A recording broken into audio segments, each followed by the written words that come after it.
সমুদ্রের গর্জন তীব্র হচ্ছে, বেড়েছে নদ নদীর উপকূলে পানি।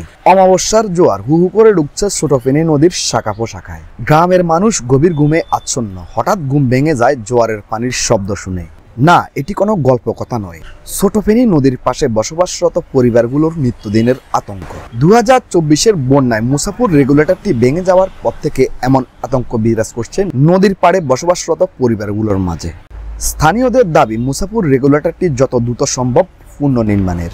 বর্তমানে যে জোয়ার আসতেছে তেরোনিয়া চন্দ্রদ্বীপ এই ব্রিজ সংলগ্ন আমরা চতুর্দিকে খালের পাশের লোকগুলা সবাই আতঙ্কিত এবং অতি সত্বর যদি মুসাপুর রেগুলেটর পুনর্নির্মাণ না করা হলে ভারতের পানিবিহীনে আমাদের এখানে প্লাবিত হওয়ার সম্ভাবনা বেশি। যেভাবে নদীর পানি আসতেছে ভারতের পানি ছাড়াই আমাদের এই অঞ্চল ডুবে যাবে, এই জন্য আমরা আতঙ্কিত আছি এলাকাবাসী। আমাদের দাবি মুসাফুর রেগুলেটর পুনর্নির্মাণের।